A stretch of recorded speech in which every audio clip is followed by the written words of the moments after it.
Good afternoon, fellow patriots.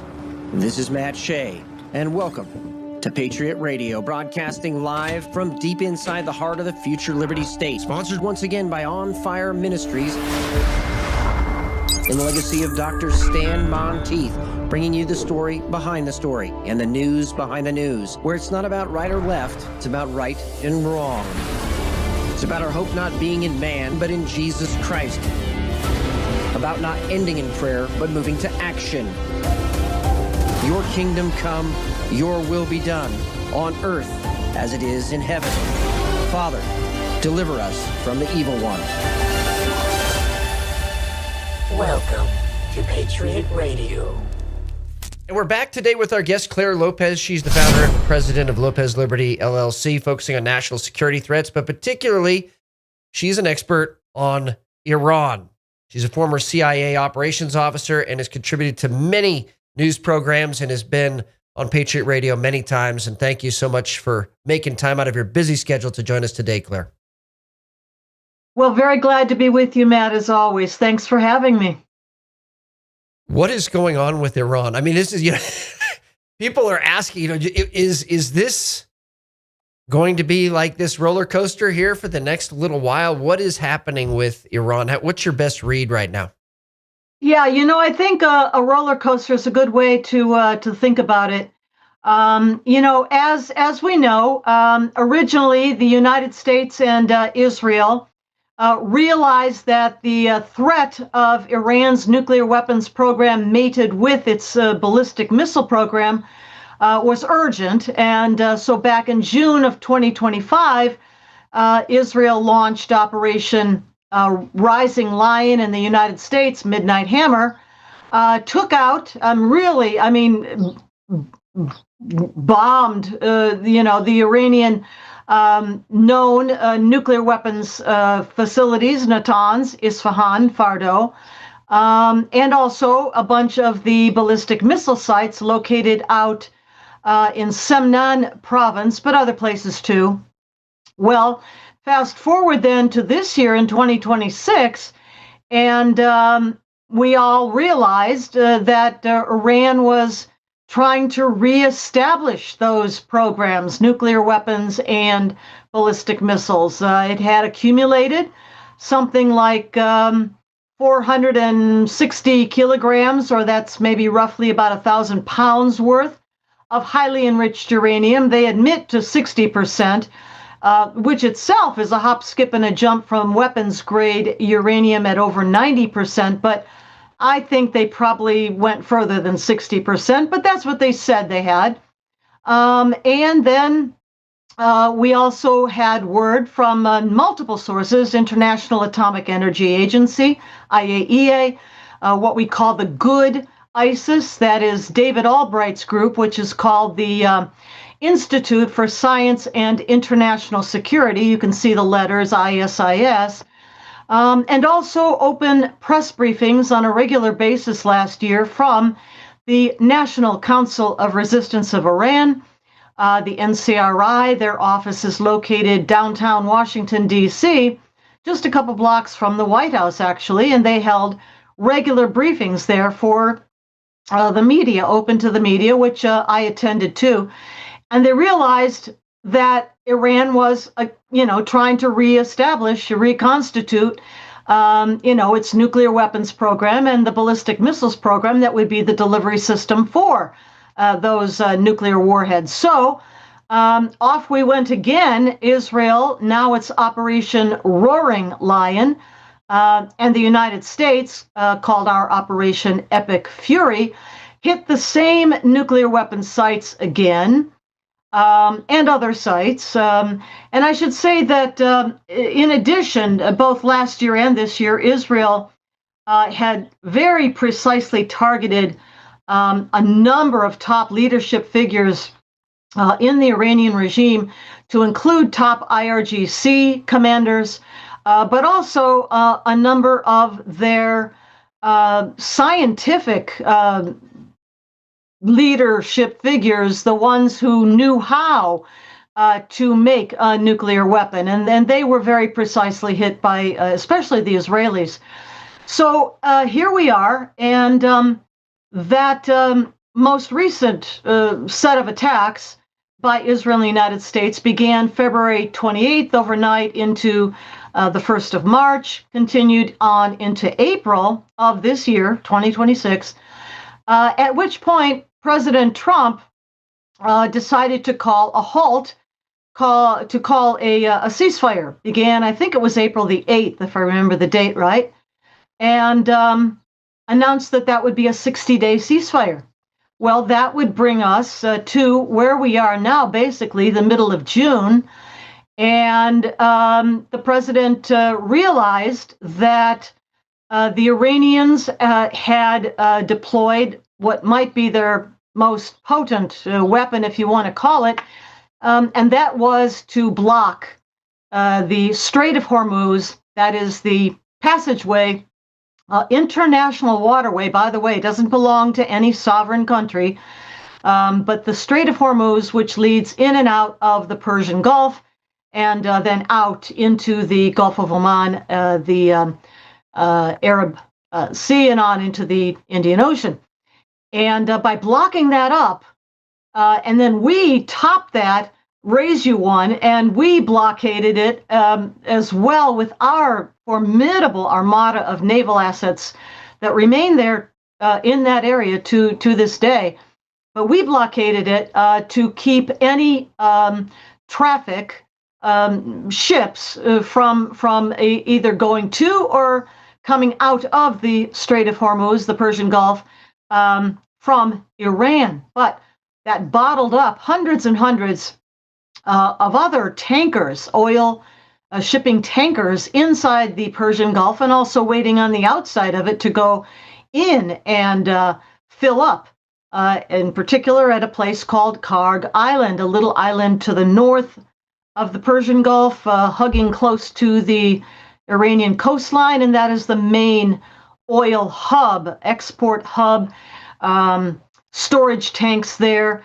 And the reason they use that is that because of the topography, I guess you'd call it, of the ocean floor close to the Iranian shoreline, the water's too shallow for the great big humongous oil shipping tankers we have these days. And so that's why they use Karg Island, around which are deeper waters that can accommodate those ships. Well, in any case, all of that was blocked.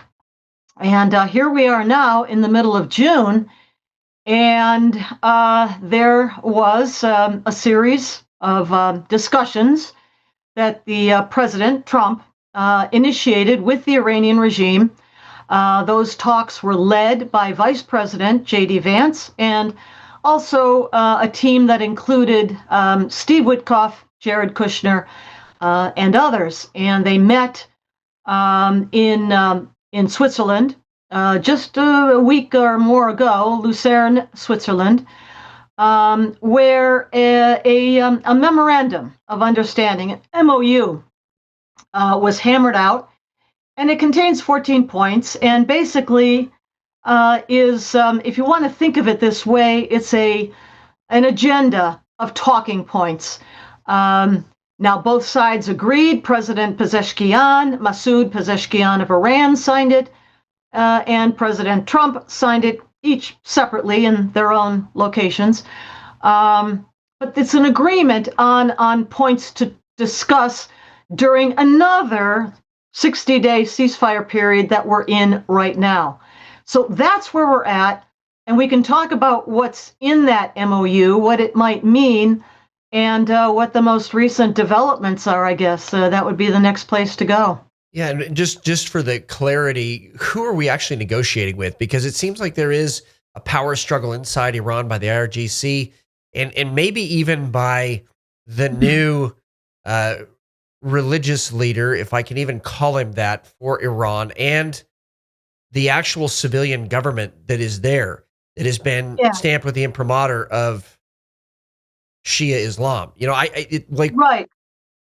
If we could spell that out for everybody, because I think it's been so confusing, and Trump really hasn't helped because he's really been kind of coy in how he's saying, well, we're negotiating with good guys. You know? So at the actual talks, again, held in Switzerland. We've mentioned those on the American side, again, Vice President Vance, Steve Witkoff, Jared Kushner, and a team that are there with them. But on the Iranian side, it has been representatives of what you might call their civilian leadership. For example, the speaker of the Iranian parliament, or the Majlis, it's called, and that is Mohammad Bakr Ghalibaf, who, for whatever reason I don't understand, gets a lot of credit and apparently respect from the American side. Should be noted that Ghalibaf is a thug. He is an IRGC thug for his entire career, although he now serves in that position as Speaker of the Iranian Parliament. Also there have been at least representatives of the Iranian Foreign Minister. Amir Abbas Araghchi is his name. And others, for example, that seem to be contributing somewhat somehow to the talks would include the Secretary of the Iranian Supreme National Security Council, and that is Mohammad Bakr Zolgadar. That's his name, and he also an IRGC thug for his entire career. Now, not part of the talks, but as you're mentioning exactly there, Matt, the real power right now in Iran, and really has been for quite a while, it's not the clergy at all. It's not the clerics. Even though, nominally, there is supposedly a supreme leader. We'll recall, of course, that bombing raid the night, as we said, of February 28th to the 1st of March that kicked off Operation Roaring Lion and Epic Fury. That raid took out the former supreme leader, Ali Khamenei. By the way, he was never an Ayatollah. He got bumped up to that rank in the sort of hierarchy of Shiite clergy in 1989 when his predecessor, Supreme Leader Ayatollah Khomeini, died. And they needed somebody quick. And this guy, Khamenei, was only a middling rank Hojatul Islam in the clerical ranks of things, but they said, oh, we're just going to make you an Ayatollah. Well, he hadn't earned it. He didn't have the scholarship, chops to have attained that rank, but that's what they called him. Well, he was taken out along with many members of his own family that first night of the attack, these operations, Israel's and ours. And supposedly, the Assembly of Experts is the Iranian body that is tasked with appointing the successor to a supreme leader. And they told us that the successor would be the Ayatollah, air quotes, Hojatul Islam, Supreme Leader Ali Khamenei's son, whose name is Mojtaba Khomeini. Now, he also, for some reason, I don't know why people do this, they keep calling him an Ayatollah. He is not. He only got to the rank of middling rank of Hojatul Islam also. So when we talk about him, we should call him Hojatul Islam Mojtaba Khomeini, or supposedly voted in as the new supreme leader. But he reportedly was severely injured in that first night of attacks. And it's never been quite certain if he's alive or not, because no one has seen him publicly, either live on video or even in an audio recording. He is referred to by the IRGC thugs that run the place as supreme leader. And at the top of that hierarchy, I guess you might say, I think who is really running the regime right now is the commander of the IRGC, and his name is Ahmed Vahidi. Might recognize that name. He was the one that ran the operations in Buenos Aires, Argentina, back in 1992 with the Hezbollah, that's their proxy, attack against first the Israeli embassy in Buenos Aires in '92, and then in '94, another horrific suicide bombing of the AMIA, AMIA acronym for the Jewish Cultural Center there in Buenos Aires. Many, many casualties. That's who ran those operations. Ahmed Vahidi, he is today the commander of the IRGC and probably in overall command of the regime right now. Advising him are others, Mohsen Rezai, former commander of the IRGC, and these other names that we have mentioned, like Ghalibaf, like Zolgader. They are advisors to him. And so that's who's really running Iran right now. It's not the clergy, it's not the clerics, and hasn't been for a long time. Whether or not Mujtaba is alive or well enough to run anything, we don't really know.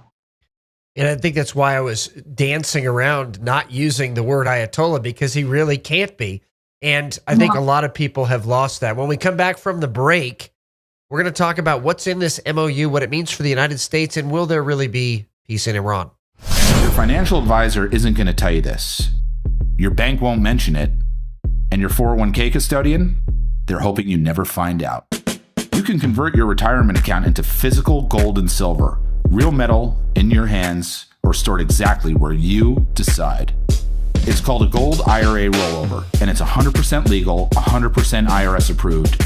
And your financial, quote, experts, they don't get a commission when you take control like this.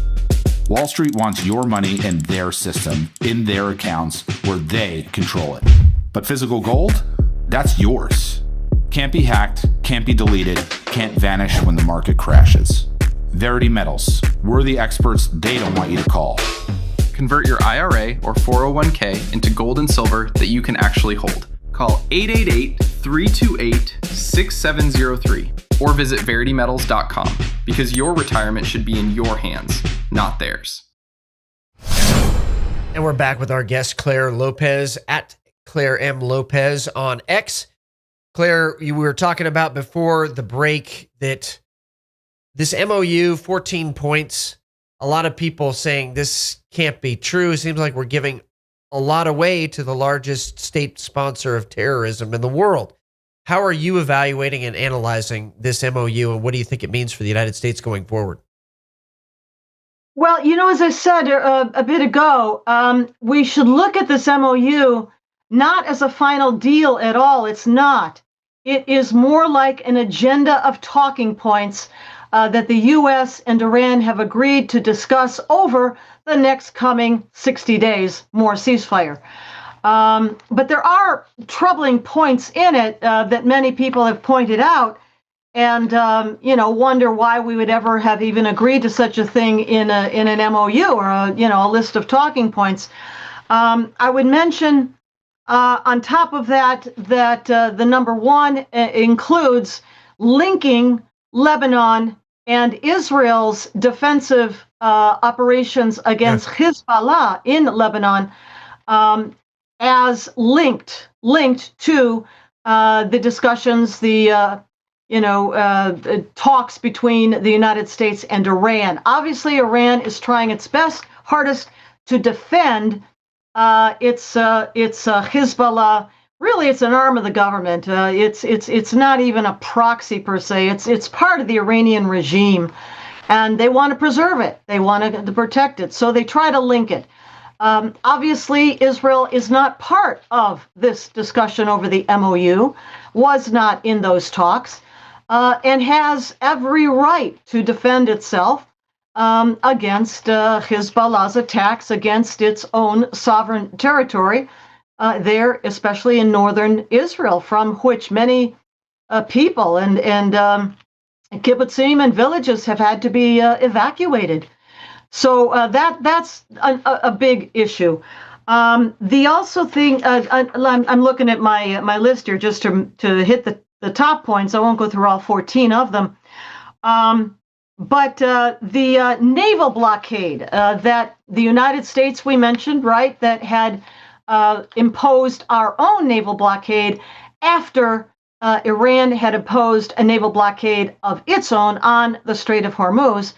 And the commitment of the MOU, and it's actually happened, was to remove that U.S. blockade from the Strait of Hormuz and allow shipping to go through. Now, the reason for that, I think, and President Trump has spoken about this, and Vice President Vance too, is that because oil was so constricted from getting out of the Persian Gulf for such a long time, those 60 days of the first ceasefire, there were countries around the world, all over the world, not the U.S., because we're energy independent, and we have our own supplies of energy, gas and oil, but we're part of the international system. And around the world, many countries had drawn down their strategic petroleum reserves to like the bottom. They were going to literally head into a global financial crisis, depression within a couple of weeks if the strait were not opened. And I think that more than anything is what compelled President Trump to agree to this lifting of our blockade of the Strait of Hormuz. Now shipping has begun to pass through, not to the volume of what it used to, but better than nothing. I should mention that there are two passageways, if you will, through the Strait of Hormuz. The northern one that the Iranian regime is still trying to enforce with the levying of tolls, fees on shipping going there. That northern route hugs the coast of Iran itself and then heads out the Strait of Hormuz. The United States has helped to clear mines from a southern route, and that southern route hugs the coastline of the Persian Gulf along Bahrain, the Emirates, Saudi Arabia, right? Now, the MOU says that the strait is supposed to be open, right? And we did open it and are helping ships to be guided through there. However, just before we came on air today, Matt, before we started talking here, I saw the news that a Singaporean flagged tanker ship, or I should say a cargo ship, I'm not sure if it was petroleum, but cargo ship, Singaporean flagged, had been hit in the region of the Strait of Hormuz today.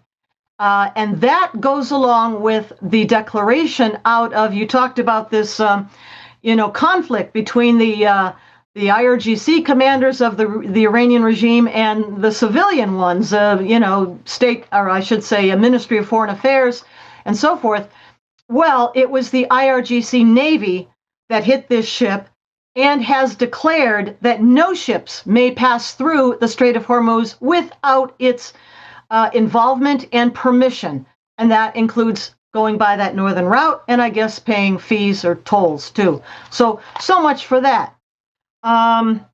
Let's see what else. Oh, another really important is the fact that the MOU involves a commitment by the United States to lift sanctions on Iranian funds. Now, there are a few aspects to this. There are Iranian funds, it's Iranian money, but frozen in banks, for example, in Qatar, other places too, over which the United States does have control about where and when that money is unfrozen and where it goes. But there's a much bigger promise in the MOU, and that is that the United States Treasury, that is our Secretary of the Treasury, Scott Bessent, would lift all sanctions on the Iranian production, export, sale of oil anywhere in the world. That means in and out of the Persian Gulf and elsewhere, wherever the customers want it to go. That right there involves a humongous windfall of funding to this Iranian regime at a time when it has not, in this MOU, agreed to any of the key points the United States was most concerned about its nuclear weapons program, its ballistic missile program, the highly enriched uranium, now buried meters and meters under rubble at the Natanz, Isfahan, and Fordo nuclear weapons facilities. By the way, the Iranians have collapsed the tunnels to all of those three places and mined the entrances. So no, nobody's getting in there in the foreseeable future, whether it be the Iranians or the IAEA, any of them, not getting in. So all these topics, the nuclear program, the ballistic missile program, the highly enriched uranium, which is supposed to be removed and either destroyed in place or somehow exported out of Iran, not happening. And then just the treatment of their own people, the massive tens of thousands of slaughtered Iranians from the January 2026 protests in the streets. And then the one other thing not really mentioned in the MOU is the Iranian regime's support for its Islamic jihadi terror groups like Hezbollah, like Hamas, Houthis, the Hashd-e-Shabi Shiite militias in Iraq. So all of these are points of problems, and then especially we see today, that the IRGC Navy has hit a Singaporean flagged ship. In the last couple minutes that we have, this brings up the irrationality of the IRGC that people see, and I think this comes right to Shia eschatology. They don't understand. They actually believe what they're saying, that they need to usher in the end of the world, and that explains the irrational, what we would consider irrational behavior in the West. And my question is, does Trump understand that they are hell-bent literally on bringing about the end of the world? Yeah, I mean, I don't know that he is getting that kind of advice, nor any of his other top team members, including, those on the negotiating team.